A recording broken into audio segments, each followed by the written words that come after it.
ሁሌም ከቴክኖሎጂ ጋር የሚራመደው ብርሃን ባንክ ዛሬም አዲስ መላ ይዞ መጥቷል። በኢትዮጵያ ዘመናዊ የትምህርት ቤት ክፍያ ስርዓትን በማስጀመር የመጀመሪያው ባንክ ብርሃን ባንክ ነው። ከ1000 በላይ የኢትዮጵያን ትምህርት ቤቶችን የክፍያ ስርዓት ያቀለለውና ያዘመነው ብርሃን ስኩል ፔይ አሁን ደግሞ በአዲስ አማራጭ ከቴሌ ብር ጋር በመቀናጀት የብዙዎችን ህይወት እያቀለለ ይገኛል። መላውን ይቀላቀሉ። ለልጆ የትምህርት ቤት ክፍያ መክፈል ቢያስፈልጎ የኮሌጅና የዩኒቨርሲቲ ክፍያ ቢኖርቦ ክፍያውን ከብርሃን ስኩል ፔይ ዲጂታል የክፍያ አማራጮች በተጨማሪ በቴሌብር መተግበሪያ መክፈል ይችላሉ። ብርሃን ስኩል ፔይ ከቴሌብር ጋር ተቀናጅቷል። ለብዙዎች ረፍት ሆኗል። እነሆ በረከት ከረፍቱና ከዘመናዊነቱ ጋር ይቀላቀሉ። ብርሃን ባንክ እንደ ስማችን ብርሃን ነው ስራችን። ተመልሰናል። አድማጮቻችን አራዳ ኤፍኤም 95.1 ላይ ትገኛላችሁ። ፉትቦል ካፌ ነው ፕሮግራሙ። የክርስቶስ ዞሊስን ጉዳይ እንመልከት። ወደ አርሰናል መጥቷል። ይሄ ተጫዋች እንዴት ያለ ተጫዋች ነው? በአርሰናል ምን አይነት ጥቅም ሊሰጥ ይችላል የሚለውን እናንሳ። ያው በጣም ከትልቅ ክለብ ስላልመጣ ብዙ ኤክሳይት ያደረገ አይመስለኝም የአርሰናል ደጋፊዎችን፣ ግን ደግሞ የአርሰናል ፈራሚ ሆኗልና እንመልከት ይህን ጉዳይ።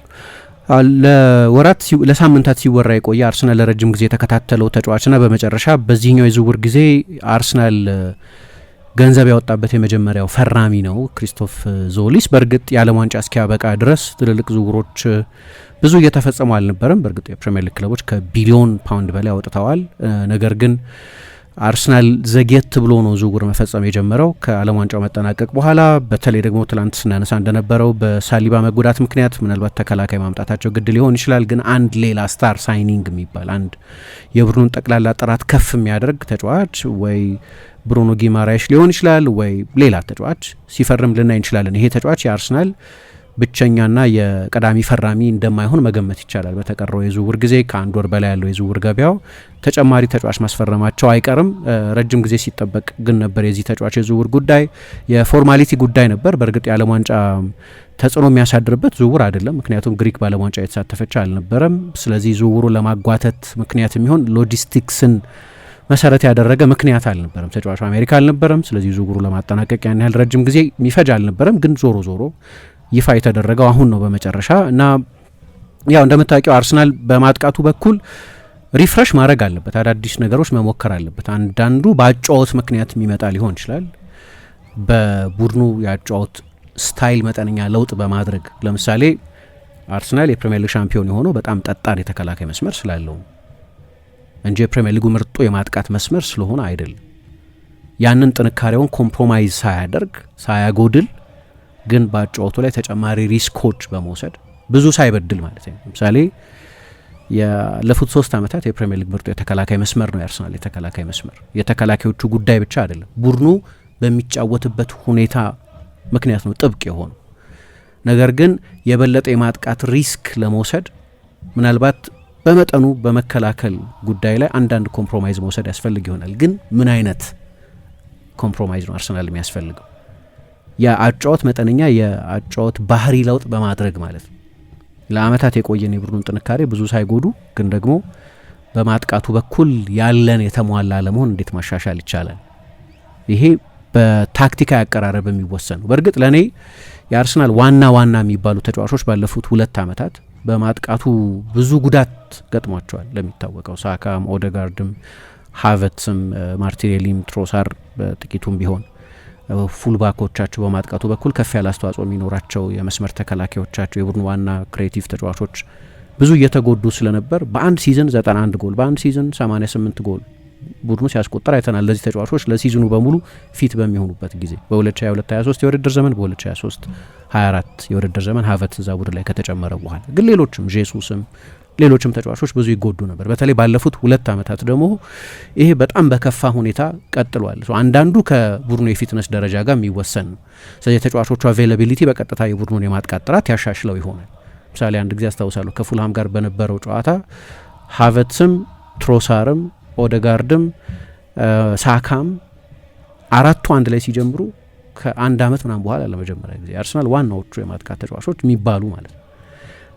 ይሄ ሬር ነውና ኤዜ ደግሞ ለአርሰናል ከፈረመ በኋላ ስለዚህ ፊትነስ የተጫዋቾች ፊት መሆን በጠቅላላው ያሻሽለዋል የአርሰናልን ማጥቃት ተጫዋቾቹ ጥራት ያላቸው በመሆናቸው ምክንያት።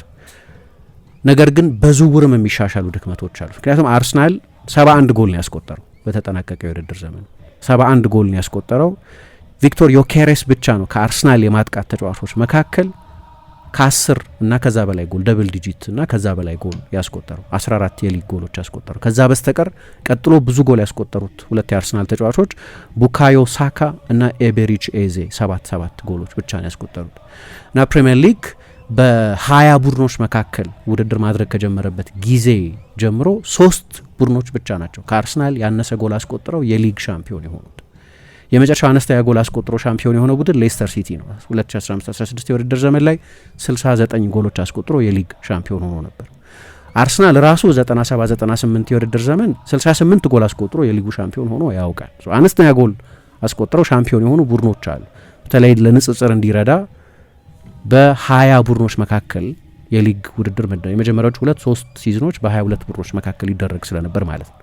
በጣም በግልጽ መሻሻል ያለበት ኦብቪየስ የሆነ መሻሻል የሚያስፈልገው የአርሰናል ዲፓርትመንት የማጥቃቱ ዲፓርትመንት እና በዚህ ዝውውርም ጊዜ የአርሰናል ፍላጎት እነዚህን ተጫዋቾች ሊያገኝ የሚችልበት እድል እርግጠኛ ሆኖ ለመናገር የሚያስቸግር ቢሆንም በአብዛኛው ማጥቃቱን ከማሻሻል አንጻር የሚጠቀሱ ስሞች ናቸው። አሁን ወደ ቼልሲ ሄደው ሞርጋን ሮጀርስ የአርሰናል ቁጥር 1 ኢላማ ነበር ይባላል።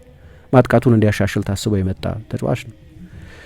ሁሊያን አልቫሬዝ በጥብቅ ይፈለጋል በአርሰናል። ዝውውሩን ለመፈጸም አስቸጋሪ ቢሆንም ግን ብዙ ጊዜ ሁሊያን አልቫሬዝ በአርሰናል ይፈለጋል ሲባል እንሰማለን። ይህንን የአትሌቲኮ ማድሪዱ አሰልጣኝ ዲየጎ ሲሞኔ ራሱ ከአርሰናል ጋር ከመጫወታቸው በፊት ከጠቀሳቸው 3 ክለቦች መካከል አንደኛው አርሰናል የዚህ ተጫዋች ፈላጊዎች ብሎ የጠቀሳቸው ፔዤን እና ባርሴሎና ሌሎቹን 2 የጠቀሳቸው ክለቦች ነበሩ። እነዚህም ክለቦች በተለያየ ጊዜ ከዚህ ተጫዋች ዝውውር ጋር ስማቸው ተነስቶ ያውቃል። ግን ሁሊያን አልቫሬዝ የማጥቃት ተጫዋች ነው። የቡድኑን ማጥቃት እንዲያሻሽል ተብሎ የታሰበ ተጫዋች ነው። በቀጥታ ባይሆንም ግን ለምሳሌ ትላንትና ስለ ብሩኖ ጊማራይሽ ከትላንት በስቲያ ስለሱ ስንወያይ የአርሰናልን ቴክኒካዊ ጥራት ከተጋጣሚ ቡድን የመከላከል መስመር ጀርባ ፓሶች የማድረግ በፓሶች ሪስክ የመውሰድ የበለጠ ፕሮግሬሲቭ ፓስ የመጫወት ተጫዋቹ የበለጠ የተሟላ አማካይ ቢሆንም በመከላከልም በኳስ ቁጥጥርም ጊዜ የሚሰጣቸው ጥቅሞች ቢኖሩም ነገር ግን ከማጥቃት አንጻር ስናነሳው ነበር በቀደም። እስካሁን ድረስ ብዙ ጠንከር ያለ ሪፖርት እየሰማሁ አይደለም፣ ግን ለምሳሌ በቀኝ መስመር ተከላካይነት ቦታ ላይ የበለጠ ቫራይቲ የሚሰጣቸው የአታኪንግ ፉልባክ ቢጨምሩ አይጠሉም ደግሞ ሲባልም ሰምተናል። የሚታየኝ በዚህ ሁሉ ውስጥ አንድ የጋራ የሆነው ነገር የአርሰናልን ማጥቃት ያሻሽላሉ ተብለው የሚታሰቡ ተጫዋቾችን የማስፈረም ፍላጎት እንዳለ ነው። ራሱም 2 አስተያየቶች ብቻ ልውሰድና ላንሳ። ብዙ ጊዜ በሲዝኑ በሙሉ ስለ ማጥቃት በተለያየ ጊዜ ሲጠየቅ ስለሰማሁት አንድ ጊዜ የመጨረሻው 30 ሜትር ላይ ያለ ጉዳይ ብዙ ጊዜ ኮች ኢንተርቪን የሚያደርግበት አይደለም ይላል። የመጨረሻው 1/3 የሚባል የሜዳ ስፍራ ባሉሽ የማጥቃት ተጫዋቾች የመፍጠር አቅም ላይ የሚመሰረት ነው። በተጫዋቾቹ የግል ጥራት ላይ የሚመሰረት ነው። ይህንን ደግሞ ለምሳሌ በባየር ሚኒክና በፔዤ 5-4 ባለቀው ጨዋታ ላይ የማጥቃት ተጫዋቾች እንዴት ዲፈረንሻል ሊሆኑ እንደሚችሉ አሰልጣኞቹ ጨዋታው 5-4 እንዲጠናቀቅ ዲዛይን እንዳላደረጉት ግልጽ ነው። ግን እያንዳንዱ በሁለቱም ቡድን ውስጥ የነበረ የማጥቃት ተጫዋች በጣም አስደናቂ ነበር እና የመጨረሻውን 30 ሜትር ማሰልጠን በጣም ያስቸግራል። ከዛ በፊት ያለውን በኤርሊ ቢልድ አፕ ጊዜ፣ በኳስ ቁጥጥር ጊዜ፣ ትራያንግሎች በመፍጠር ጊዜ፣ ኦቨርሎድ በማድረግ ጊዜ የመሳሰሉ አሰልጣኝ ሪኸርስ ተጫዋቾቹን እንዲያደርጉ ማድረግ የሚችልባቸው ስትራክቸራል የሆኑ ጉዳዮች ላይ አተኩሮ ልምምድ መስራት የሚችልባቸው ዲፓርትመንቶች አሉ። የመጨረሻው በጣም ታይት በሆነው የሜዳ ስፍራ ያለው ጉዳይ ግን የኢንዲቪጁዋል ኢምፕሮቫይዜሽን ጉዳይ የተጫዋቾች የግል ተሰጥኦ ነው የሚወስነው። ስለዚህ ማሰልጠን በጣም አስቸጋሪ ነው ይላል። የአታኪንግ ፓተርን ማሰልጠን በተለይ በመጨረሻው 30 ሜትር በጣም ያስቸጋሪ። ጓርዲዮላም ከዚህ በፊት በባርሴሎና በነበረበት ጊዜ 2/3 የሜዳ ስፍራ አምጥቻቸዋል፣ የመጨረሻው 1/3 ግን የእናንተ ነው ይለን ነበር ይላል ቲዮሪ ኦንሪ። ስለዚህ እንደዛ የሚያምኑ ሰዎች አሉ። ስለዚህ በግለሰብ ደረጃ የተጫዋቾቹን ጥራት ከፍ ማድረግ ያስፈልጋል ማለት ነው። ይህንን ከዚህ በፊት ተናግሮታል። የቆየ አስተያየት ነው፣ ብዙ ጊዜ አንስተነዋል። ግን ደግሞ ከፓሪስ ሰን ጀርማ ጨዋታ በኋላ ቡድኑ ስለነበረው ኔጌቲቭ አጨዋወት ሲጠየቅ ማጂክ ሞመንቶች መፍጠር የሚችሉ ተጫዋቾች ያስፈልጋሉ በእንደዚህ አይነት ጨዋታዎች ኢንዲቪጁዋሊ። የፔዤ ተጫዋቾች እንደዛ ናቸው። ክቫራትስኬሊያም፣ ዴምቤሌም፣ ዱዌም፣ ከቤንች የተነሳው ባርኮላም፣ ሌሎችም ተጫዋቾች። ስለዚህ እንዲህ አይነት ተጫዋቾች ማምጣት ላይ ኮስተር ማለት አለብን የሚል አስተያየት ሰጥቶ ነበር። የሆነ ጊዜ ደግሞ አስታውሳለሁ አርሰናል የፕሪሚየር ሊግ የመጨረሻዎቹን ጨዋታዎች አይተሽ እንደሆን ከፉልሃም ጨዋታ በስተቀር ዌስትሃምን 1-0፣ በርንሌን 1-0፣ ኒውካስልን 1-0 ያሸንፍ ነበር። ብዙ 1-0 ውጤቶች ነበሩት መጨረሻ አካባቢ በተለይ እና ስለዛም በጣም ሚኒማሊስት ስለሆናቸው ሲጠየቅ እሺ ቀላል ነው 100 ጎል ማስቆጠር ይችላል ይሄ ቡድን አለ። 100 ጎል የማስቆጠር አቅም አለው ወይ? ከ90 እስከ 100 ጎል ማስቆጠር እንችላለን አለን ቁጭ ብለን እና ይሄኛው ቡድናችን ጥሩ ተጫዋቾች ያሉት ቢሆንም የ100 ጎል ቡድን ግን አይደለም። ቡድን የምንገነባው በቡድኑ ጥንካሬ ላይ ነው።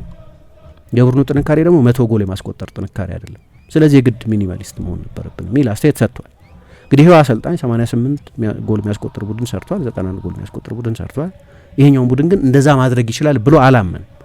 በተደጋጋሚ የሰጣቸውን አስተያየቶች ስታይ የአርሰናል ማጥቃት ሪፍሬሽ መደረግ አለበት ብሎ ያምን እንደነበር የሚያሳይ ነው። አሁን የምንሰማቸው ስሞችም አዲስ የመጣው ክሪስቶስ ዞሊስን ጨምሮ የማጥቃት ተጫዋቾች ናቸው። የብቸኛው ፈራሚ ይሆናል ብዬ አልጠብቅም። በማጥቃቱ በኩል ከዚህ የተሻለ ስታር ኔም ወደ አርሰናል ይመጣል ብዬ ገምታለሁ። ማን ነው አላቅም። ገበያው ውስንነቶች ያሉበት ይመስለኛል። ውስንነቶች፣ የአማራጭ እጥረቶች ያሉበት ይመስለኛል። የአርሰናልን 11 መጥቶ የሚያሻሽል እንደ ለምሳሌ ሁሊያን አልቫሬዝ አይነት ተጫዋቾችን ማስፈረም ውስብስብ ነው እንደምታውቂው እና ብዙ ተፎካካሪዎችም አሉበት አርሰናል። ተጫዋቹን በዛው በስፔን ነው መቆየት የሚፈልገው። አትሌቲኮ ማድሪድ ለባርሴሎና ከሚሸጠው ለአርሰናል ቢሸጠው ይመርጣል። ከባርሴሎና ጋር ያለው ተቋማዊ ግንኙነት ጥሩ አይደለም። ብዙ ጊዜ አይተናል ይሄንን። ባለፈውም ከግሪዝማን ዘመን ጀምሮ ያሉትን ሶሻል ሚዲያ ላይ ወጥተው ባርሴሎና ከዚህ በፊት እንደዚህ አድርጎን በእህቱ በኩል በምን በኩል የተጫዋቹን ጭንቅላት ትዊስት አድርጎት እንደዚህ ይባላል። ግን አላውቅም ወይ ባርኮላ ሊሆን ይችላል ወይ ሌላ ተጫዋች። ብቻ አርሰናል ከዞሊስ የበለጠ ዲፈረንሻል ተጫዋች ያስፈርማል ብዬ ገምታለሁ። አላውቅም ግን ሊሆን ይችላል። ግን ይህኛውን ተጫዋች አምጥተውታል ክሪስቶፈር ዞሊስ የሚባለውን እና ብዙ ጊዜም የዚህን ተጫዋች ስም መስማት የጀመርነው አርሰናል ይፈልገዋል ከተባለበት ጊዜ ጀምሮ ነው። ከክለብ ብሩዥ ነው የመጣው እና ከቤልጅየም ፕሮ ሊግ የፈረመ ተጫዋች ነው። አርሰናል 40 ሚሊዮን ከፍሎበታል። ዝውውሩን በጣም የተጋነነ ገንዘብ የተከፈለበት አይደለም። ለማጥቃት ተጫዋቾች ለፕሪሚየም የማጥቃት ተጫዋቾች ይወጣል ተብሎ የሚገመተው ገንዘብ በትንሹ 80-90 ሚሊዮን ፓውንድ አካባቢ ነው። ሁሊያን አልቫሬዝን ቢያስፈርም ምናልባት የብሪታንያን የዝውውር ክብረ ወሰን ማሻሻል ጭምር ሊያስፈልገው ይችላል። ሪያል ማድሪድ ፖለቲካል ነው አይደለም አላውቅም፣ ግን 150 ሚሊዮን ዩሮ አቅርቦ ነበር ለዚህ ተጫዋች ዝውውር። 150 ሚሊዮን ሊያስፈልግ ይችላል ይህን ተጫዋች ለማስፈረም። ቼልሲ 130 ምናምን ሚሊዮን ዩሮ አውጥቷል፣ ወይ በፓውንድ 117 ሚሊዮን ፓውንድ አውጥቷል ለሞርጋን ሮጀርስ። እንዲህ አይነት ተጫዋቾች ለማስፈረም ያን ያህል በጣም ከፍተኛ ገንዘብ መክፈል አለብሽ። ከነዛ ዝውውሮች አንጻር ሲታይ ይሄ ተጫዋች የወጣበት ገንዘብ 35 ሚሊዮን ፓውንድ ነው። ስለዚህ ትጠብቅ ያለች ከዚህ የበለጠ ገንዘብ የሚያስወጣ የማጥቃቱን ዲፓርትመንት ሊያሻሽል የሚችል ዝውውር ይፈጽማል ብለን እንገምታለን። እና ይሄ ዝውውር ግን ደንበኛ የስካውቲንግ ዝውውር ነው። ኦቪየስ ፈራሚ አይደለም። ብዙ ሰው ማያውቀውም የሆነው ለዚህ ነው። በዚህ ዝውውር ውስጥ ከዚህ በፊት በጣሊያን በቅርብ ጊዜ በናፖሊ ግን ከዛ በፊት በሄላስ ቬሮና፣ በቦሎኛ፣ በብሬሺያ፣ በኡድኔዜ የሰሩና የአርሰናል የምልመላ ኃላፊ ሆነው የተሾሙት ማውሪሲዮ ሚቼሊ የሚባሉት ሰው እጅ እንዳለበት ግልጽ ነው። ከዚህ በፊት ከዛው ከቤልጅየም ገበያ ተጫዋች አስፈርመው ያውቃሉ ለናፖሊ። ካሊዱ ኩሊባሊ ለምሳሌ ከዛ ነበር የፈረመው። እንደ ማሬክ ሃምሺክ፣ ነክቪቻ ክቫራትስኬሊያ የሚባሉ ተጫዋቾችንም አነስ ካሉ ሊጎች በማምጣት የሴሪያ ከዋክብት እንዲሆኑ ያደረጉ ናቸው። ለናፖሊ ኪም ሚንጃይን ከቱርክ ሊግ አስፈርመዋል። ሶሊያሊ ሙንታሪን ለኡድኔዜ ያስፈርማል። ብዙ አፍሪካን ተጫዋቾችን ለኡድኔዜ ማስፈረም ታሪክ ነበራቸው። ሜዲ ቤናቲያንም አሳሞጂያንንም እንደዚህ አይነት ተጫዋቾችን አነስ ካሉ ሊጎች የማስፈረም ታሪክ ነበራቸው እና የእሳቸው ስራ እንዳለበት የሚያሳይ ነው። የአርሰናል በአብዛኛው በቅርብ ጊዜ ለምሳሌ ሚኬል አርቴታ ኃላፊ የአርሰናል አሰልጣኝ ሆኖ ከተሾመበት ጊዜ ጀምሮ ይሄኛው 8ኛው ፈራሚ ብቻ ነው ከ5 የአውሮፓ ሊጎች ውጪ ያለ ፈራሚ። የመጀመሪያ ፈራሚያቸው ለምሳሌ ፓብሎ ማሪ ከብራዚል ነበር የመጣው። እንዲህ አይነት ፈራሚዎችን ማለት ነው። በአብዛኛው በ5 የአውሮፓ ሊጎች ያሉ ተጫዋቾችን የማስፈረም ታሪክ ነው ያለው እና የበለጠ የዴታ ምልመላ የሚመስል አናሊቲካል የሆነ ምልመላ የሚመስል እንጂ ስታር ኔም አይደለም ይሄ ተጫዋች። በመጨረሻ ግን ተጫዋቹን አስፈርመውታል እና ለእኔ የበለጠ ለዴብዝ ሲባል የመጣ የመጀመሪያውን 11 እንዲያሻሽል ተብሎ የመጣ አንደኛ የትሮሳር ተተኪ ነው። ትሮሳር ለቋል እንደሚታወቀው ባለፈው ወደ ቱርክ ወደ ቤሲክታሽ ሄዷል እና ለሱ ተተኪ ተብሎ የፈረመ ተጫዋች ነው። የበለጠ የስኳድ ተጫዋች ይመስለኛል። ግን ላለፉት ዓመታት የግሪክ እግር ኳስ ካፈራቸው ተስፋ ያላቸው ተጫዋቾች መካከል አንዱ ተብሎ ለዓመታት ሲጠቀስ ግን ነበር። የግሪክ እግር ኳስ ክራውን ጁዌል የዘውዱ ጌጥ ተብሎ ሲጠቀስ የቆየ ተጫዋች ነው። ሲዘዋወርም ከግሪካውያን ተጫዋቾች መካከል የምንጊዜም ውዱ ግሪካዊ ተጫዋች ሆኖ ነው የተዘዋወረው። ከቤልጅየምም ሊግ የምንጊዜም ውዱ ፈራሚ ሆኖ ነው ወደ አርሰናል የመጣው። ባለፈው አያሪ የሚባል ተጫዋች ወደ ሚላን በሄደበት ጊዜ እሱ ነበር ሪከርድ የነበረው እና ለረጅም ጊዜ ተስፋ ተጥሎበት እንደነበር የምታውቂው ፓኦክ ሳሎኒካ የሚባል የግሪክ ቡድን ውስጥ ሲጫወት ባርሰሎና ገና እድሜው 13 ዓመት በነበረበት ጊዜ ለማስፈረም ጥረት አድርጎ ነበር። ባርሳ ወደ ላማሲያ ሊወስደው እዛው ገና ፓኦክ ውስጥ በነበረበት ጊዜ ለማስፈረም ድርድር ሲያደርግ ነበር። እዛ በነበረበት ጊዜ ከ13 ዓመት በታች ቡድን ውስጥ እየተጫወተ ያው የማይኖሮች ውድድር ላይ ያሉ የጎሎች ቁጥር በጣም የተጋነነ ስለሆነ የተሟላ ስዕል አይሰጠንም። ግን በዛ እድሜ ውስጥ በ49 ጨዋታ 100 ጎል አስቆጥሮ ስለነበር እና ያው በእንደዚህ አይነት ውድድሮች ብዙ ጎል ይቆጠራል። ለዛ ነው የማይኖሮች ውድድር ላይ ያለ አንድን ተጫዋች የጎል ማስቆጠር ሪከርድ ኮስተር ብለን ለመውሰድ የሚያስቸግረን። ግን ከዛ ከ13 ዓመቱ ጀምሮ ከ10 ዓመት በፊት ከ11 ዓመት በፊት ጀምሮ ባርሳ ሲከታተለው የቆየ ተጫዋች መሆኑን የሚያሳይ ነው። ምን ያህል የክለቦቹ ፍላጎት ጠንከር ያለ ነው የሚለውን ባላቅም የዛሬ ዓመት ክሪስታል ፓላስ ሲዝኑ እየተካሄደ ደግሞ ቼልሲና ማንቸስተር ዩናይትድ አይነት ክለቦች ተጫዋቹ ላይ ኢንትረስት ነበራቸው፣ ሲከታተሉት ነበር የሚሉ ሪፖርቶች በተለያየ ጊዜ ወጥተው ያውቃሉ። እንደ አይነት ተጫዋች ነው። የግሪክ እግር ኳስ በቅርብ ጊዜ ለረጅም ጊዜ ተሰጥኦ ያላቸውን ተጫዋቾች ለማፍራት ሲቸግረው ከቆየ በኋላ አንዳንድ እያፈራቸው ያሉት ተጫዋቾች አሉ። ድሮ ግሪካውያን ወደ አውሮፓ ትልልቅ ሊጎች በሚመጡበት ጊዜ በአብዛኛው ተከላካዮችን በማፍራት ነበር ይታወቅ የነበረው እና ያንን የኦቶ ሬሃግልን የ2004ቱን ቡድን ለሚያስታውስ ሰው ብዙ የሚያስገርም አይደለም። ያ የግሪክ ቡድን በቃ ደንበኛ የ1-0 ቡድን የነበረው በሩብ ፍጻሜ ፈረንሳይን 1-0፣ በግማሽ ፍጻሜ ቼክ ሪፐብሊክን 1-0፣ በፍጻሜ ፖርቱጋልን 1-0 ያሸንፍ የነበረ እና አብዛኞቹ አንሄሎስ ባስቲናስም ወይ ትሪያኖስ ዴላስም ወይ ሳይተሪዲስም ወይ ሌሎቹ ግብ ጠባቂያቸው ኒኮፖሊዲስም ወይ ኢቨን ካራጉኒስ እንደ አይነት ተጫዋቾች የበለጠ ዲፌንሲቭ ተጫዋቾች የነበሩ ናቸው። የግሪክ ፉትቦል በአብዛኛው ሴንተር ባኮች በማፍራት ይታወቃል። ለምሳሌ አርሰናል ይሄ አራተኛው ግሪካዊ ተጫዋች ነው። ከዚህ የነበሩትን ሶስቱንም ግሪክ አርሰናል የተጫወቱትን ግሪካውያን ብታይ ብዙ ስኬታማ አልነበሩም። ግን አጋጣሚ ሆኖ ከአራቱ ሶስቱ እሱን ጨምሮ ማለት ነው ክሪስቶስ ዞሊስን ጨምሮ ሶስቱ የመሀል ተከላካዮች ናቸው። እሱ ብቻ ነው የማጥቃት ተጫዋች የነበሩ። ይሄ ግን በአርሰናል ብቻ ሳይሆን በጠቅላላው የግሪክ እግር ኳስ ተከላካዮችን ለምሳሌ በቅርብ ዓመታት አይ ቲንክ ጥሩ ግሪካዊ ተጫዋች ከተባለ ኮስታስ ማኖላስ የሚባል ይመስላል የሮማ ተጫዋች የነበረው እዛ ባርሴሎና ላይ ቺን ፌመስ 3ኛ ጎል ያስቆጠረው ተጫዋች የሆነ ጊዜ ከሴሪያው ምርጥ ተከላካዮች አንዱ ተብሎ ይጠቀስ የነበረ ነው። ግን አርሰናል ውስጥ ለምሳሌ ስታተስ ታቬላርድስ የሚባል አንድ ግሪካዊ ተከላካይ ነበር፣ በኋላ ወደ ሊል የሄደ ሶክራቲስ ፓፓስቶፓውሎስ እና ኮንስታንቲኖስ ማቭሮፓኖስ። እነዚህ ሶስቱ ግሪካውያን ሶስቱም ተከላካዮች ናቸው። የግሪክ ፉትቦልም ግን በጠቅላላው ይሄ አቮይዲንግ ጎልስ ላይ የሚያተኮረው ብዙ ጎል እንዳይቆጠር የሚያግዙ ተከላካዮችን ማፍራት ላይ ያተኮረ ነው ይባል ነበር። በቅርብ ጊዜ ግን ክሪስቶስ ዞሊስን ጨምሮ ሌሎች ተስፋ ያላቸው የማጥቃት ተጫዋቾችን ማፍራት ጀምሯል። ለምሳሌ ኮንስታንቲኖስ ካሬስታስ የሚባል በቦሩሲያ ዶርትሙንድ በጥልቅ እየተፈለገ ያለ በቤልጅየም ልክ እንደ ዞሊስ ሁሉ ትኩረት የሳበ ተጫዋች አለ። ተሰጥኦ ያለው ፕሌይሜከር ነው፣ ተከላካይ አይደለም። ክሪስቶስ ሙዛኪትስ የሚባል እና ቻላምፖሎስ ኮስቱላስ የሚባሉ ተጫዋቾች ደግሞ አሉ። አንደኛው ኦሊምፒያኮስ ውስጥ ነው የሚጫወት ነው። ሁለተኛው ግን ባለፈው ብራይተን በብዙ ገንዘብ ያስፈረመው ተጫዋች ነው። ስቴፋኖ ዚማስ የኑረንበርግ ተጫዋች ነው። ሌላ የማጥቃት ሁሉም ከ20 ዓመት በታች ናቸው። እና ግን ከነዚህ ተጫዋቾች መካከል ይሄ በቃ የግሪክ እግር ኳስ ያፈራው በቅርብ ጊዜ ምርጡ ባለተሰጥኦ የማጥቃት ተጫዋች የሚባለው ግን አሁን አርሰናል የገዛው በእድሜም ከጠቀስኳቸው ተጫዋቾች በጥቂት ዓመታት የሚጠልቀው ክሪስቶስ ዞሊስ ነው። ከአርሰናል ጋር ታሪክ አለው ከዚህ በፊት የሚገርም ነው። የኖርዊች ተጫዋች ነበር እና የኖርዊች የፕሪሚየር ሊግ የመጀመሪያ ጨዋታውን ለኖርዊች ያደረገ ይሄ ተጫዋች ከአርሰናል ጋር በተደረገ ጨዋታ ነበር የመጀመሪያ ጨዋታውን ያደረገ ከ5 ዓመት በፊት።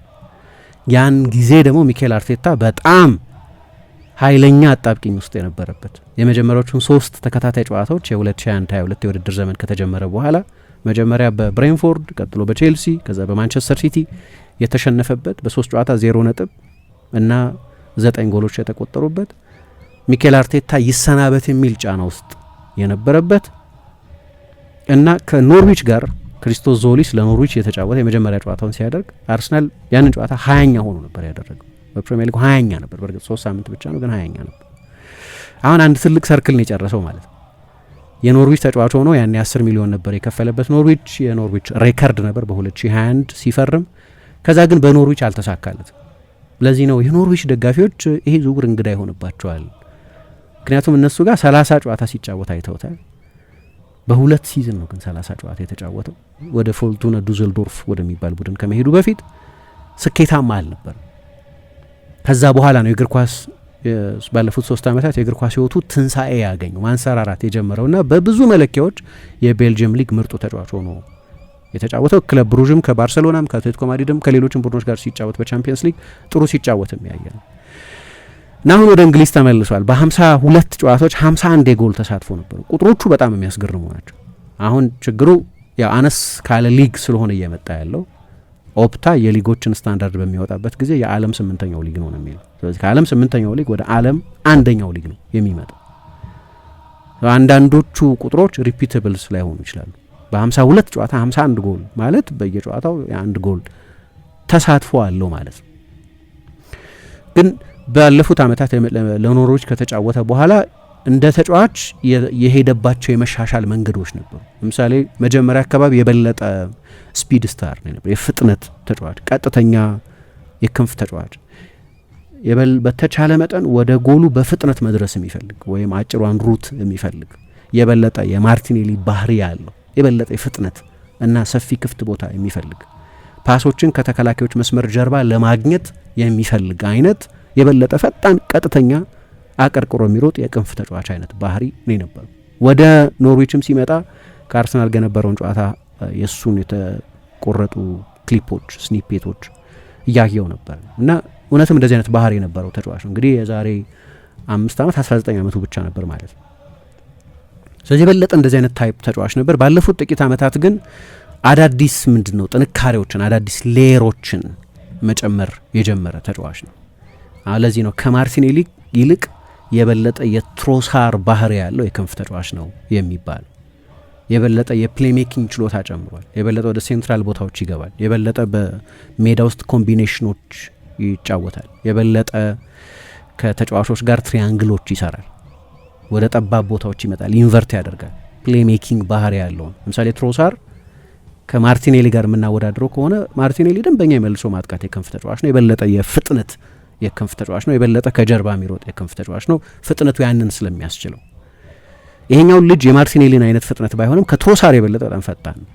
የማርቲኔሊን አይነት ማርቲኔሊ ከፕሪሚየር ሊግ ፈጣን ተጫዋቾች አንደኛው ነው በፍጥነት። ግን ባለፉት ዓመታት አንድ እንደ ተጫዋች ትራንስፎርም ያደረገበት ነገር የበለጠ የፕሌሜኪንግ ባህሪ ማዳበሩ ነው። ይሄ ደግሞ ለእንደ አርሰናል አይነት የፖሴሽን ቡድን የበለጠ ጠቃሚ ያደርገዋል። ብዙዎቹ ቡድኖች ባለፈው የውድድር ዘመን እንዳነሳ ነው በፕሪሚየር ሊግ ከሁሉም ቡድኖች ጠባብ ስፔስ የሚያገኘው አርሰናል። ያ የሚሆን ከሆነ የበለጠ የአርሰናል ማጥቃት የሚከናወነው አሁን ደግሞ የፕሪሚየር ሊግ ሻምፒዮን ስለሆነ ኤክስፔክቴሽኑም ከፍ ይላል። በባላጋራ ቡድኖች በኩል ከሻምፒዮኑ ቡድን ጋር ነው የሚጫወቱ። ስለዚህ የበለጠ ኮንሰርቫቲቭ ይሆናል። ባለፉት ዓመታት ኮንቴንደር ነው የነበረው። እንደዛም ሆኖ ነው ለምሳሌ በተጋጣሚ ቡድን ከሁሉም ያነሰ ዲስታንስ በጎሉና በመጨረሻው ባክላይን መካከል የነበረው ከአርሰናል ጋር የነበረው። አሁን ደግሞ የበለጠ ሊጠብቅ ይችላል። የበለጠ በጠባብ ስፔስ መጫወት የሚችል ተጫዋች የበለጠ አስፈላጊ ይሆናል። የፍጥነት ተጫዋች ብቻ መሆን በቂ አይደለም። ምናልባት ይህንን ትራንስፎርሜሽኑን በማየት ሊሆን ይችላል አርሰናል ያስፈረሙ። የዛሬ ዓመት ለምሳሌ ክሪስታል ፓላስ ይህን ተጫዋች ለማስፈረም ከክለብ ብሩዥ ጋር ድርድር ማድረግ ጀምሮ ነበር። ማን እንዲተካን የፈለጉት? ፕሌሜከሩን ሌቤሪቼዝን ወደ አርሰናል የሄደውን ተጫዋች የበለጠ የኤዜ አይነት ባህሪ ያለው ተጫዋች ነው። እንደ ኤዜ ነው ማለት አይደለም፣ ግን ኤዜ ለምሳሌ ክላሲክ የክንፍ ተጫዋች አይደለም። የፓላስ የምልመላ ሀሳብ የነበረው የበለጠ የፕሌሜኪንግ ችሎታ ያለው ተጫዋች በመሆኑ ምክንያት በግራ ላይ እንኳ ብናጫወተው ወደ ጨዋታው ልብ ይመጣል፣ ወደ ሴንትራል ቦታ ይመጣል የሚል አስተሳሰብ ስለነበር ነው። ሌላኛው ትልቁ እንግዲህ ተጫዋቹ ያለው ችሎታ የሚሸጋገር ነው ወይ ወደ ፕሪሚየር ሊግ።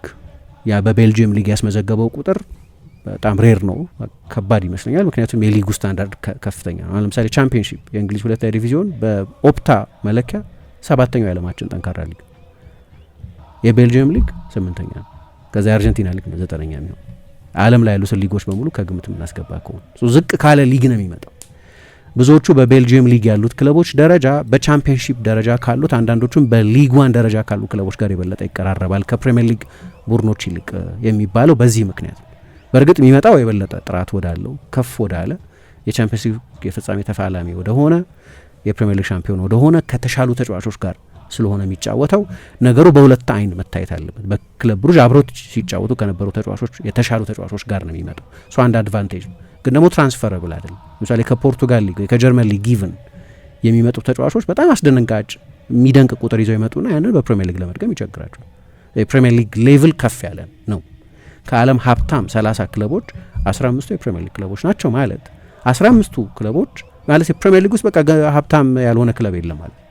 ልዩነቱ ቬሪ ሪች በሆነ ክለብና ሪች በሆነ ክለብ መካከል ሁሉም ሪች ናቸው፣ ሁሉም ሀብታም ናቸው። ያ ደግሞ ተሰጥኦ እንድታከማች ያስችላል ማለት ነው። እያንዳንዱ ቡድን ወርልድ ክላስ ተከላካይ ያለው ወይም ጥራት ከፍ ያለ ጥራት ያለው ተከላካይ ያለው ማለት ነው። ወደዚህ ሊግ ነው የሚመጣው። ስለዚህ ያንን በቤልጂየም ሊግ ያስመዘገበውን ቁጥር ለመድገም በጣም አስቸጋሪ።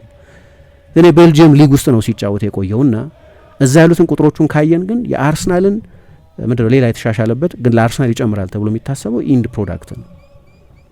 ቅድም እንዳነሳት አርሰናል አዘ ኮሌክቲቭ እንደ ቡድን ብዙ ጎል አላስቆጠረም። በግለሰብም ደረጃ ተጫዋቾቹ ለምሳሌ ኤዜ 7 ጎል አስቆጥሯል። የጎሎቹ ዋጋ ከፍተኛ ነው፣ ግን 5 ጎሎች በሁለቱ የሰሜን ለንደን ደርቢዎች ናቸው የተቆጠሩት።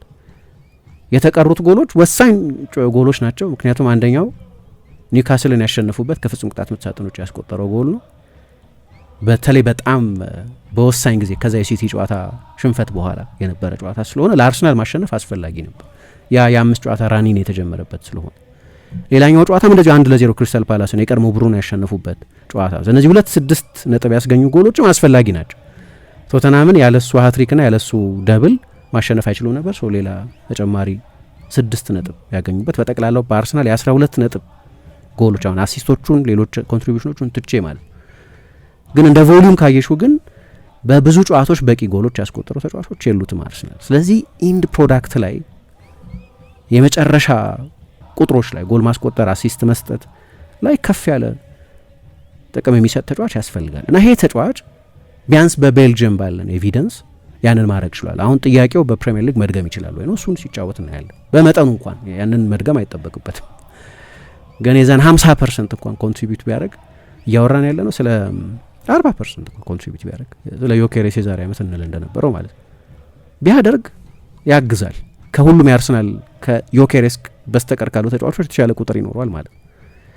ምክንያቱም 22 ጎል ነው ያስቆጠረው፣ 29 የመጨረሻ ኳስ ነው ያቀበለው እና በሁሉም ውድድሮች በሰጣቸው የመጨረሻ ኳሶች ደግሞ በ10 ዋና ዋና የአውሮፓ ሊጎች የሱን ያህል ብዙ አሲስት የሰጠ ተጫዋች የለም።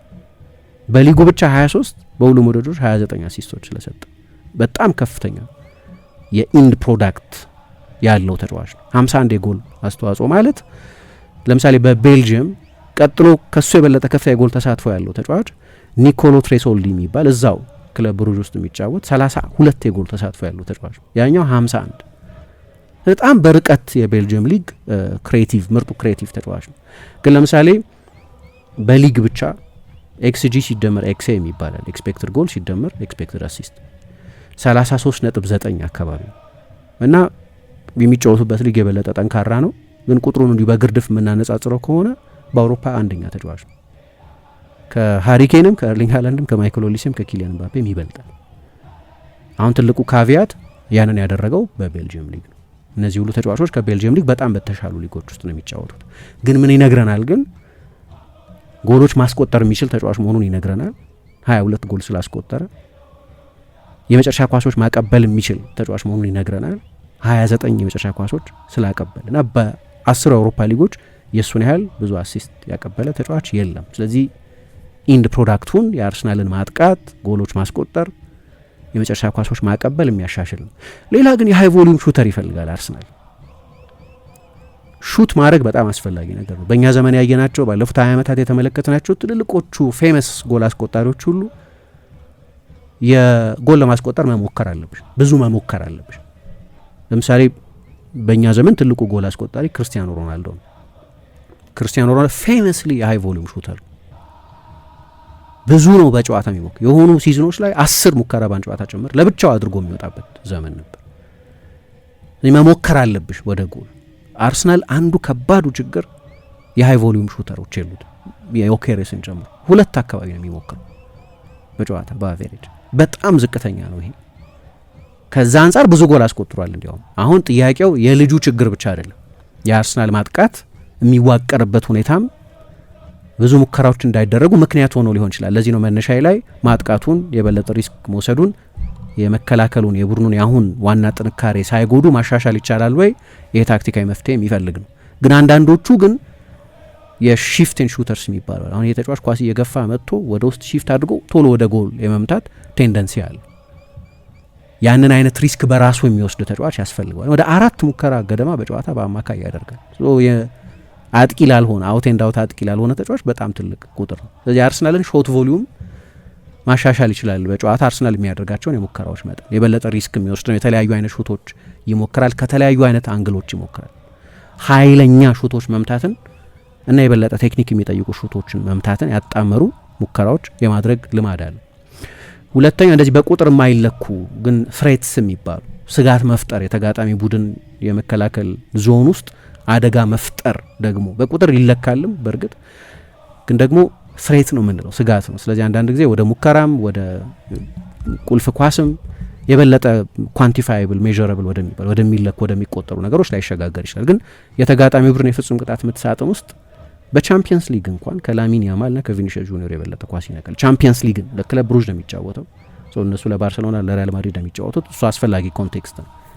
የቻምፒየንስ ሊግ ቁጥሮቹን በጣም ጠንካራ ቁጥሮች አሉት ተጫዋች፣ በተለይ አንደርላይንግ ነምበርስ የሚባሉት ጠንካራ ቁጥሮች አሉት። ግን የቦክስ ፕሬዘንስ አለው።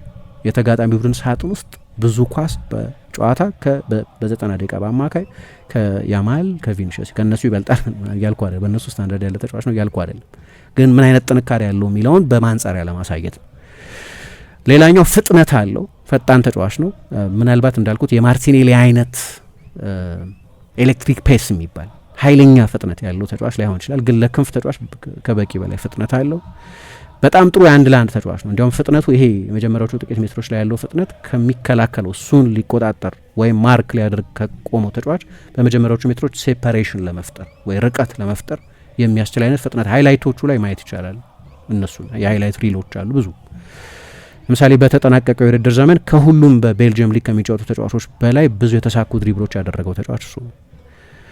ከሁሉም በቤልጅየም ሊግ ከሚጫወቱ ተጫዋቾች በላይ ይሄ ቦል ኬሪንግ የሚባላል 5 ሜትር ከዛ በላይ ኳስ እየገፋሽ መሄድ ማለት 359 ጊዜ ያድርጎታል። ከየትኛውም የቤልጅየም ሊግ ተጫዋች በላይ ነው።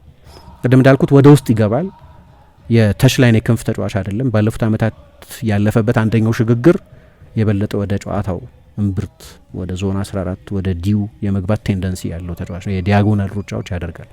ይሄ ማለት የአርሰናል ፉልባክ የበለጠ ላይታች እያለ ኮሪደሩን ኦቨርላፕ እያደረገ እንዲጫወት ያስችለዋል ማለት ነው።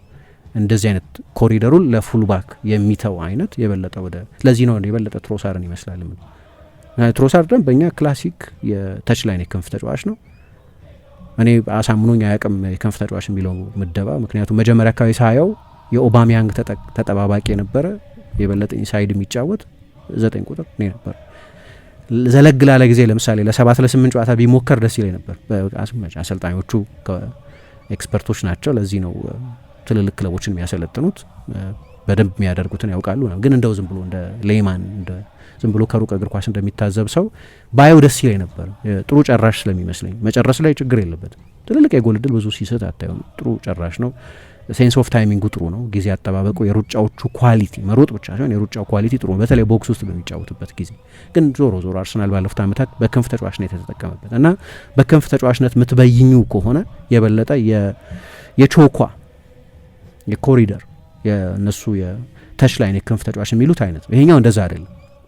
ለዚህ ነው እዛው ለምሳሌ ክለብ ብሩጅ ውስጥ በነበረበት ጊዜ የዋኪን ሳይስ የሚባል የመስመር ተከላካይ ነበር። አሁን ወደ ብራይተን መጥቶ ሲጫወት የምናየው ማክሲም ደ ኪፐር የሚባለው የመስመር ተከላካይ፣ ሁለቱም የኦቨርላፒንግ የመስመር ተከላካዮች ናቸው። ከነዚህ ጋር በጣም ጥሩ ጥምረት ነበር። ምክንያቱም እሱ ዲያጎናል ይገባል፣ እነሱ በውጭ በኩል ይሮጣሉ። ስለዚህ ጥሩ ጥምረት ነው። እንዲህ አይነት ተጫዋች ነው። ወደ ውስጥ የበለጠ ይገባል ወይም ወደ ኢንሳይድ ወይ ኢንቨርት ያደርጋል የሚባል የጎል እድል መፍጠር ይችላል። ከጎሎች ማስቆጠር ቅድም ቁጥሮቹ እንዳልኩት ብዙ የጎል እድል ይፈጥራል። ለምሳሌ በቤልጅየም ሊግ በድጋሚ በሁሉም ዋና የማጥቃት መለኪያዎች የቤልጅየም ሊግ ቁጥር 1 የማጥቃት ተጫዋች ነበር የነበረው። ክለቡም ሻምፒዮን ሆኗል። 135 የጎል እድሎች ፈጥሯል።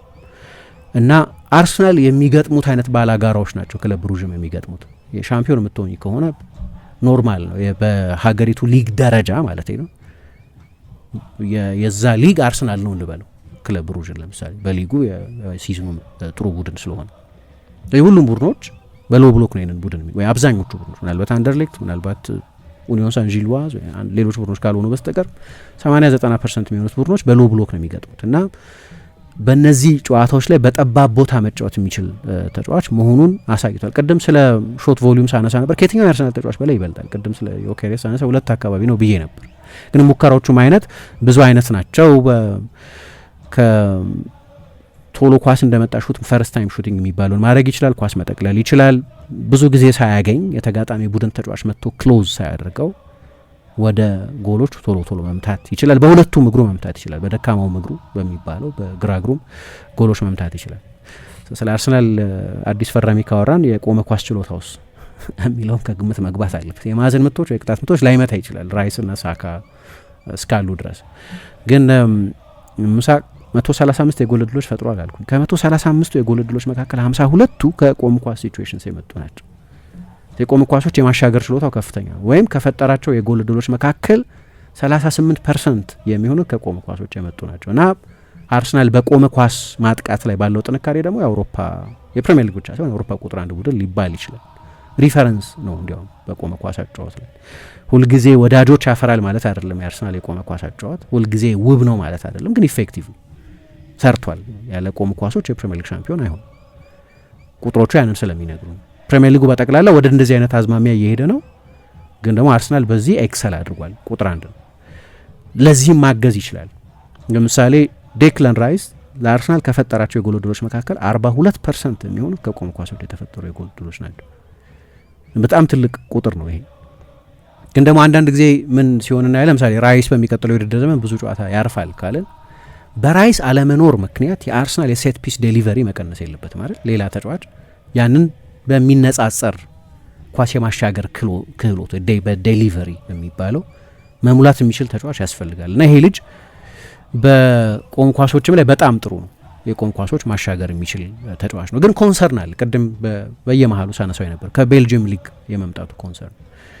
ይህንን አምና በዚሁ ጊዜ ከሌላ ከ5 ትልልቅ ሊጎች ውጪ ከመጣ ተጫዋች ጋር እያነሳ ነው ነበር ከቪክቶሪዮ ኬሬስ ጋር እና እንዳልኩት 8ኛው ሊግ ነው። ከቻምፒየንሺፕ ሳይቀር ይበልጠዋል። እንደዚህ ትራንስፈር ማድረግ ትራንስፈረብል አይደለም የሚባለው እሱ ነው። ስጋቱ እሱ ነው። ያንን መድገም ይችላል ወይ የሚለው እሱ። ምክንያቱም ለምሳሌ ዮኬሬስን ተመልከች 39 ጎል ነበር ያስቆጠረው በሊጉ ብቻ በፖርቱጋል ሊግ። ወደ አርሰናል መጣ 14 ጎል ያስቆጠረው የቡድኑ ከፍተኛ ጎል አስቆጣሪ ነው እና 14 ጎል ያስቆጠረ ተጫዋች የቡድኑ ከፍተኛ ጎል አስቆጣሪ መሆኑ ኮንሰርን ነው። ከዚህ በላይ መሆን አለበት። ሻምፒዮን የሚሆኑ ቡድኖች 20 የሊግ ጎል የሚያስቆጠር ተጫዋች ያስፈልጋቸዋል እንላለን ብዙ ጊዜ። እንደዛ አይደለም ለምሳሌ እና ለአርሰናል ጠቃሚ ናቸው። አንድ በጣም ጠቃሚ ጎሎች ያስቆጥሯል። ጠቃሚ ጎሎች በሁለተኛው የውድድር ዘመን አጋማሽ በጣም እየተሻሻለ ነበር። ከጃንዋሪ በኋላ አብዛኞቹን ጎሎች ያስቆጠረው ከጃንዋሪ በኋላ ነው። ግን ስቲል ያንን 39 ጎል አልደገም። ብዙ ምክንያቶች አሉ። የሊግ መቀየሩ ብቻ ሳይሆን የስፖርቲንግ አጫወት፣ የአርሰናል አጫወት ምን ግን ዋናው ምክንያት የሊጉ ደረጃ ነው እና እንደዚህ አይነት ሊጎች የሚመጡ ተጫዋቾችን በተመለከተ ያለው ኮንሰርን ያለው ስጋት እሱ ነው። መድገም ይቻላል ወይ? ዝቅ ካሉ ሊጎች የመጡ ተጫዋቾች ያንን በእነዚህ ሊጎች ያሳዩትን አይነት የክሬቲቪቲ፣ የጎል ማስቆጠር፣ የአሲስት፣ የመፍጠር ይህንን የመሳሰሉትን ነገሮች መድገም ያስችላቸዋል የሚለው ጥያቄ አምናም የነበረ ጥያቄ ነው እና ተገቢ ጥያቄ ነው። አይደለም ከቤልጅየም ሊግ ከሌሎችም ጠንካራ ሊጎች የሚመጡ ተጫዋቾች ለምሳሌ ከላሊጋ ይመጣል አይደል ተጫዋች። አሁን ላሊጋ ከፕሪሚየር ሊግ ያን ያህል ሚያንስ ሊግ አይደለም። ግን ፍርሃቱ ምንድነው? ላሊጋ የበለጠ ቴክኒካል አጫወት ያለበት ስለሆነ የበለጠ ፊዚካል በሆነው ሊግ ውስጥ መድገም ይቻላል ወይ የሚል ጥያቄ ይነሳል። አይደለም ከቤልጅየም ለሚመጣ ተጫዋች እና ተገቢ ጥያቄ ነው። ሜዳ ውስጥ ይህንን ጥያቄ ተጫዋቹ መመለስ እስኪችል ድረስ ጥያቄው መነሳቱ ግን በጣም ተገቢ። ለዚህ ነው እንዲያውም ምናልባት የቻምፒየንስ ሊግ ቁጥሮቹ የፉክክሩ መጠን ከፍ በሚልበት ጊዜ ተጫዋቹ እንዴት ነው የሚጫወተው የሚለውን በጥሩ ሁኔታ ለማብራራት የሚጠቅሙት።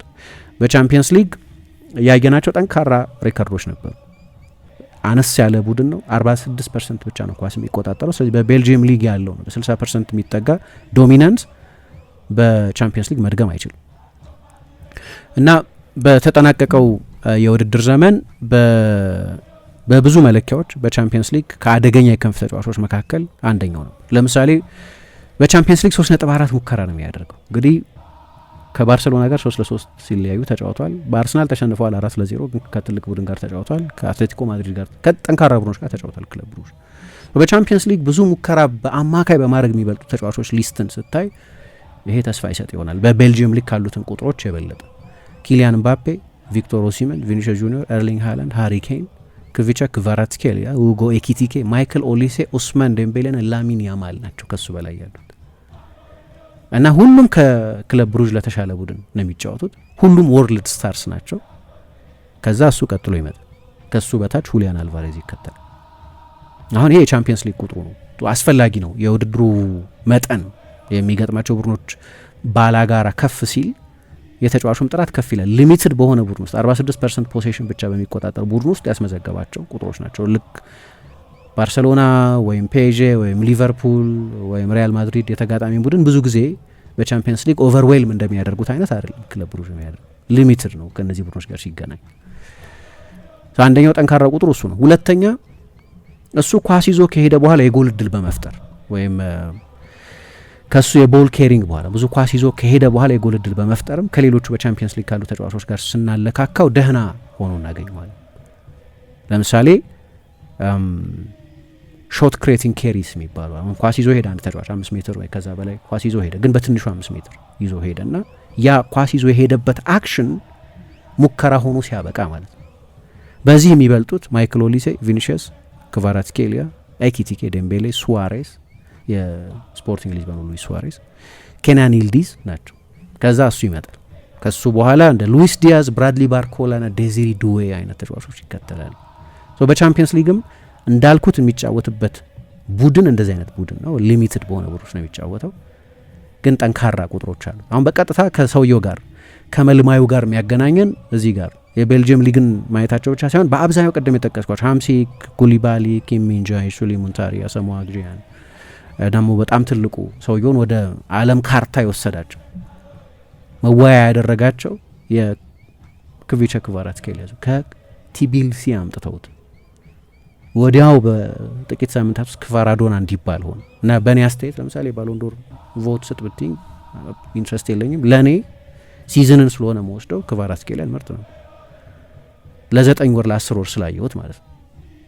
ሳምፕሉ ሰፊ ስለሆነ እና እንዲህ አይነት ተጫዋች መሆን የቻለ በዚህ አመት የኮንቲኔንታል ወይም ግሎባል ውድድር ባይኖር አይ ቲንክ ብዙ ክርክር የሚኖር አይመስለኝም። ሽልማቱ ጁን ላይ ቢሆን የሚሰጠው ሮድሪ ወይ ሌላ ተጫዋች አንልም። ያ አይነት ተጫዋችን ያገኙት ሰውዬ ከሌሰር ሊግ አነስ ካለ ሊግ ነው ተጫዋች የመለመሉት። ይሄ ታሪክ ግን ሁልጊዜም ነበራቸው። አንደኛው ምናልባት ይህን ተጫዋች በተመለከተ የአርሰናል ደጋፊዎች ተስፋ ማድረግ ካለባቸው ማድረግ ያለባቸው እንዲህ አይነት ሂውመን አልጎሪዝም አላቸው የሚባሉ አንድሪያ ቤርታ በጣም ቁልፍ ረዳት ብለው የሾሟቸውን የአርሰናል የምልመላ ኃላፊ ሆነው የተቀጠሩት ሰው የእጅ ስራ ያለበት የእሳቸው ከዚህ በፊት ስኬት የሚባሉ ምልመላዎች ባህሪ የሚታይበት ዝውውር በመሆኑ ምክንያት አይ ቲንክ የበለጠ ተስፋ ማድረግ አለባቸው የአርሰናል ደጋፊዎች። በተለይ አንደርላይን ቁጥሮቹ በጣም ጥሩ ናቸው። ከባርሴሎና ከአትሌቲኮ ማድሪድ ከስፖርቲንግ ጋር በተለይ የተደረጉ ጨዋታዎች ላይ በጣም ጠንካራ ፐርፎርማንስ አሳይቷል። ጠቅላላ ቁጥሩ ይሄ ግርድፍ ቁጥሩ በጣም ከፍተኛ አይደለም፣ ግን አንደርላይን ነምበርስ የሚባሉት የበለጠ ለምልመላ ሰዎች የሚጠቀሙባቸው አሁን ኤክስፔክትድ ጎል፣ ኤክስፔክትድ አሲስት፣ ኤክስቲ ሁሉም ይባላል፣ ኤክስፔክትድ ፍሬት የሚባል አለ። እነዛ ሁሉ ምልመላዎች የምልመላ መለኪያዎች የበለጠ ጥቅም ላይ የሚውሉት በእንደዚህ አይነት ምልመላ ጊዜ ነው። ምክንያቱም ለምሳሌ የአንድ ተጫዋች የአሲስት መጠን ዝቅም ከፍም ሊል ይችላል። ከሌቫንዶቭስኪ ጋር ከሆነ የሚጫወተው አንድ ተጫዋች ለምሳሌ ሌቫንዶቭስኪ ፕራይም በነበረበት ጊዜ ከሃሪኬን ጋር ወይ ከኤምባፔ አሁን ካሉ አሪፍ 9 ቁጥሮች ጋር የሚጫወት ከሆነ የአንድ ተጫዋች የአሲስት መጠን ከፍ ይላል ጨራሹ ላይ ስለሚመሰረት። ግን ጨራሽ ላይ ዲፔንደንት ያልሆነ ሜትሪክ መውሰድ የምትፈልጊ ከሆነ የምትጠቀመው ኤክስፔክትድ አሲስት ያ ተጫዋች የፈጠረውን የጎል እድል ጥራት ብቻ ስለሆነ ይለካል። እሱ ድረስ ነው የሚሄደው። ከዛ በኋላ ያለው ኃላፊነት የመቺው ኃላፊነት የጨራሹ የፊኒሸሩ ኃላፊነት ይሆን። እዛ ላይ ቤዝ ማድረግ አትፈልጊም መልመላሽ። ምክንያቱም ከአንድ አቬሬጅ አጥቂ ጋር ከሆነ የሚጫወተው በጣም ወርቃማ የሆኑ የጎል እድሎችን ሊያባክን ይችላል ያ ተጫዋች። ስለዚህ የተሟላ ስዕል አታገኝም። ኢሪስፔክቲቭ ኦፍ ያ ጎል መቆጠሩ አለመቆጠሩ ነው መመልመል የምትፈልግ ወይም አናላይዝ ዴታውን አናላይዝ ማድረግ የምትፈልግ። ለዚህ ነው የበለጠ አድቫንስድ የሆነ ቢግ ዴታ የሚባለውን ለምልመላ ብዙ ክለቦች የሚጠቀሙበት። ሌላ አንድ ጥሩ ነገር እና ክለቦችም ከግምት የሚያስገቡት የሚመስለኝ እና ስታንዳርድ የሚመስለኝ አንደኛው ነገር የጉዳት ሬከርድ ነው። የጉዳት ሬከርዱ በጣም ጥሩ ልክ እንደ ትሮሳር ነው የሚባለው። በዛ ነው ትሮሳር ወደ አርሰናል ከመጣ በኋላ አይ ቲንክ በአርቴታ በኩል ወደ አርሰናል ከመጣበት ጊዜ ጀምሮ ሌሎች በጣም አሪፍ ዝውውሮች ነበሩት። የጋብርኤል ዝውውር በጣም ስኬታማ ዝውውር ነው። የራያ ዝውውር ስኬታማ ዝውውር ነው። የራይስ ዝውውር እያልኩኝ በአብዛኛው አርሰናል በቅርብ ዓመታት 7-8 ከ10 የሚሰጣቸው ጥሩ ጥሩ ዝውውሮች ይፈጽማል። ትልቅ ፌለር አልነበረው። ብዙ ገንዘብ በተለይ ባወጣባቸው ዝውውሮች አብዛኛው የተሳኩ ናቸው።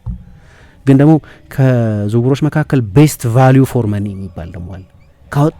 ካወጣሽበት ገንዘብ አንጻር በጣም ከፍተኛ ጥቅም ያገኘሽበት ዝውውር ለምሳሌ እሱ ትሮሳር ተወዳዳሪ ያለው አይመስለኝ። በዛ መለኪያ ከወሰድ ነው የአርቴታ ምርጥ ፈራሚ ነው።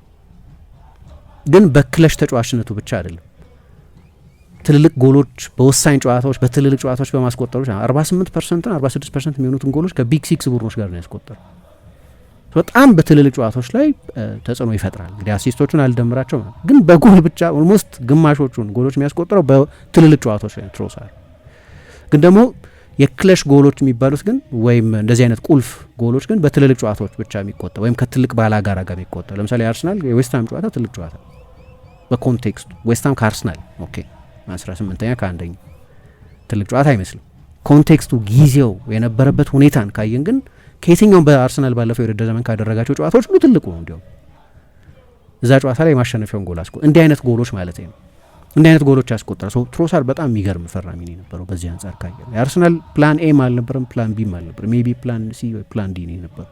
ግን የሚገርም የፕላን ኤን ያህል የተዋጣለት ዝውውር ነበር። ግን ሌላኛው ጥንካሬው ዱራቢሊቲው አይጎዳም። አርሰናል 3 ዓመት ተኩል ተጫውቶ 4 ጨዋታ ብቻ ነው በጉዳት ምክንያት ያለፈው። የአርሰናል የማጥቃት ተጫዋቾች ባለፉት 2 ዓመታት ብዙ ተጎዱ ምናምን እንላለን።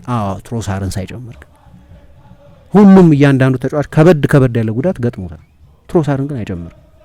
በዚህ እድልም ያስፈልጋል ኦፍኮርስ፣ ግን የተጫዋቾችም ትጋት ያስፈልጋል። ለምሳሌ እኔ በሚገርመኝ ሁኔታ ሮናልዶና ሜሲ ወይ ሌቫንዶቭስኪ ወይ እንደዚህ አይነት ተጫዋቾች በጣም ረጅም ጊዜ ተጎዱ ሲባል አልሰማም። በጣም የሚገርመኝ ብዙ ጊዜ እንግዲህ እነዚህ የተጋጣሚ ቡድን በዋነኝነት ታርጌት የሚያደርጋቸው ተጫዋቾች ናቸው። እንዴት እናቁማቸው የሚባሉ ተጫዋቾች ናቸው። በአንድ በኩል እድል ነው። አርሊየር በእግር ኳስ ሕይወታቸው የመጀመሪያዎቹ ዓመታት ላይ ጉዳት ያጋጥማቸው ነበር። ለምሳሌ ሜሲ፣ ሮናልዶ። ግን ይሄ ረጅም ጊዜ 6 ወር 9 ወር ምናምን ከሜዳ የሚያደርግ ጉዳት ብዙ አላስታውስም። ይሄ ደግሞ ከዝግጅት ጋር የሚገናኝ ሊሆን ይችላል፣ ከኮንዲሽኒንግ ጋር የሚገናኝ ሊሆን ይችላል። ስለሱ ምስክርነት የሚሰጡ ሰዎች በዚህ በጣም ጥሩ ነው ይላሉ። ለልምምድ ሜዳ ላይ ቀድሞ የሚደርስ ዘግይቶ የሚሄደው ተጫዋች እሱ እና ሁልጊዜም በጣም የተዋጣለት ዝግጅት የነበረው እና ባለፉት አመታት ተጫዋቹ አልተጎዳም። በክለብ ብሩዥ ለምሳሌ የትሮሳር 4 ጨዋታ እሱንም በመጨረሻው ሲዝን 4 ጨዋታ ራሱ ያለፈው በጉዳት ምክንያት ከቡድን ስብስብ ውጭ ሆኖ አያውቅም እና እሱ ሊተካ የመጣው ተጫዋችም ተመሳሳይ የፊትነስ ሬከርድ አለ። ዞሊስ ወደ ቤልጅየም ከሄደ በኋላ ረጅም ጊዜ ከጨዋታ የራቀው ለ2 ተከታታይ ጨዋታዎች ብዙ አይጎዳም ቢያንስ ካሁን ድረስ። ከዚህ በኋላ ምንድነው አላውቅም፣ ግን ከዚህ በኋላ እንትን ይላል። ግን ቅድም ስለ አነስ ካለ ሊግ ስለ መምጣት ሳነሳ በሚኬል አርቴታ አሰልጣኝነት ከ5ቱ ዋና ዋና የአውሮፓ ሊጎች ከሊጋ፣ ከሴሪያ፣ ከቡንደስሊጋ፣ ከላሊጋና ከፕሪሚየር ሊግ ውጭ ያሉ 8 ዝውውሮች ፈጽሟል። ከነዚህ ዝውውሮች መካከል 2ቱ ናቸው ስኬታማ ሊባሉ የሚችሉት። አንደኛው የዮኬሬስ ዝውውር ነው፣ ሁለተኛው የቲምበር ዝውውር ከሆላንድና ከፖርቱጋል ሊግ የመጡ ተጫዋቾች ናቸው። ከዛ ውጪ ግን ፓብሎ ማሪ ከብራዚል ከፍሉሚኔንስ ነው የመጣው። አልበርት ሳምቢሎ ኮንጋ ከቤልጅየም ከአንደርሌክት ነው የመጣው። ኑኖ ታቫሬሽ ከፖርቱጋል ከቤንፊካ ነው የመጣው። ፋቢዮ ቪዬራ ከፖርቶ ነው የመጣው። እሱም አሁን እንግዲህ ይሸጣል ተብሎ ይጠበቃል። ማት ተርነር ከአሜሪካ ነው የመጣው። ማርኪኞስ ከብራዚል ነበር የመጣው። እነዚህ ሁሉ አልተሳኩላቸው። ሶ ሪስክ አለው። ከዋና ዋና ሊጎች ውጭ ተጫዋቾች የማምጣት ጉዳይ ሪስክ አለው። ግን እንዳልኩት በሎ ብሎክ ጨዋታዎች ላይ ትልቅ ጥቅም የሚሰጥ የአርሰናልን ማጥቃት ሪፍሬሽ ማድረግ ያስፈልጋል። ሪፍሬሽ ማድረግ የሚችል አይነት ተጫዋች ነው። የተጋጣሚውን የፍጹም ቅጣት ምት ሳጥን 8.4 ጊዜ ነው ኳስ የሚነካው። በጣም ከፍተኛ ነው። የሃይ ቮሊዩም ተጫዋች አይደለም። ሳካ ለምሳሌ 7.8፣ ማርቲኔሊ 5.8፣ ትሮሳር 5.1 ጊዜ ነበር በተጋጣሚው የፍጹም ቅጣት ምት ሳጥን ኳስ የሚነኩት። ኦቪየስ የሆነው ጉዳይ የሊጉ ሁኔታ ነው። ሁሌ እሱን እንደ አንድ ካቪያት ማየት አለብኝ። ቆይ አላቅም ይህንን ማሸጋገር ይችላል ወደ ሊጉ ማለት ያስፈልጋል። ግን የተጋጣሚ ቡድን ሳጥን ውስጥም መኖሩን የሚያስታውስሽ አይነት ተጫዋች ነው። ሁልጊዜ ፕሬዘንሱ አለ ሳጥን ውስጥ ይገኛል እና ይሄ ደግሞ በጣም አስፈላጊ ነገር ነው። አንዳንድ ፍርሃቶች አሉ። የዲፌንሲቭ ቁጥሮቹ እንደ አርሰናል የክንፍ ተጫዋቾች አይደሉም። የወርክ ሬቱ በፕሬሲንግ ጊዜ፣ በካውንተር ፕሬሲንግ ጊዜ፣ በትራክ ባክ በማድረግ ይሄ ለአርቴታ በጣም ወሳኝ ነው። ምንም ያህል ክሬቲቭ ብትሆኚ ያሉኝ ተጫዋቾች ልዩ ነጻነት እንዲሰጠው የሚያስገድድ የተለየ የዓለም አንደኛ፣ ሁለተኛ፣ ሶስተኛ፣ አራተኛ፣ አምስተኛ ተጫዋች የለንም። ስለዚህ ስታርለስ ነው ቡድኑ፣ የግድ በጋራ መከላከል አለብን ብሎ ያምናል። የመከላከል ሽፍት አስፈላጊ ነገር ነው። እሱ ላይ አንዳንድ የሚያሳስቡ ቁጥሮች አይቻለሁ። ግን በጠቅላላው ግን የሎ ሪስክ ፈራሚ ነው። እንደ አርሰናል አይነት ሀብታም ለሆኑ ክለቦች 35 ሚሊዮን ፓውንድ በጣም ከፍተኛ ገንዘብ የሚባል አይደለም። ለክለቦቹ 35 ሚሊዮን ፓውንድ ማለት በጣም በጣም በጣም በጣም የስንት ሚሊዮን ሕዝብ ኑሮ ሊለውጥ የብዙ ሰው ሕይወት ሊለውጥ የሚችል ገንዘብ መሆኑን እንገነዘባለን። የምናወራው መቼስ ገንዘቡ ትንሽ ነው ብዙ ነው ስንል ከኮንቴክስት ያስፈልገዋል፣ የእግር ኳስ ኮንቴክስት ያስፈልገዋል እና ያን ያህል ከፍተኛ ገንዘብ የሚባል አይደለም። ፌል ቢያደርግ እንኳን ምንም አይደለም ለክለቦቹ። 24 ዓመቱ ነው ገና፣ ወደ ፒክ እድሜው እየተንደረደረ ያለ ነው ገና። ሪሴል ቫሊዩ ይኖረዋል፣ ለወደፊቱ ተሸጦ ገንዘብ ሊገኝበት የሚችል አይነት ተጫዋች ነው እና ክለብ ብሩዥም በቅርብ ጊዜ ተጫዋቾች በማጎልበት ስኬታማ ሬከርድ ያለው ክለብ መሆኑ ምናልባት አንድ ተስፋ ሊሰጥ የሚችል ነው። ኢጎር ቲያጎ ለምሳሌ አሁን በብራይተን በብሬንፎርድ የነበረው ተጫዋች የዓለም ዋንጫ ላይ ለብራዚል የተጠራው ተጫዋች 20 ምናምን የሊግ ጎሎች ያስቆጠረው ተጫዋች ከዚሁ ክለብ ከክለብ ብሩዥ ነበር የመጣው። 33 ሚሊዮን ነበር የተከፈለበት። ቻምሰዲን ታልቢ በዓለም ዋንጫውም ላይ አይተነዋል ለሞሮኮ፣ ግን በሰንደርላንድም በጣም ጥሩ ሲዝን ያሳለፈው። ኢንተር ሚላን አሌክሳንደር ስታንኮቪች ለሚባል ተጫዋች ከዚሁ ክለብ 27 ሚሊዮን ከፍሎ ወስዷል። አንቶኒዮ ኑሳ በኖርዌይ ብሔራዊ ቡድን ውስጥ በዓለም ዋንጫ ያየ ነው። ያንን በጣም ግሩም ጎል ማን ላይ ነው ያስቆጠረው? ብራዚል ላይ ነው። ድንቅ ጎል ያስቆጠረው የኔይማር አድናቂ በመሆን የሚታወቀው ልጅ ለምሳሌ እሱም የሆነ ጊዜ በክለብ ብሩዥ ውስጥ ነበር።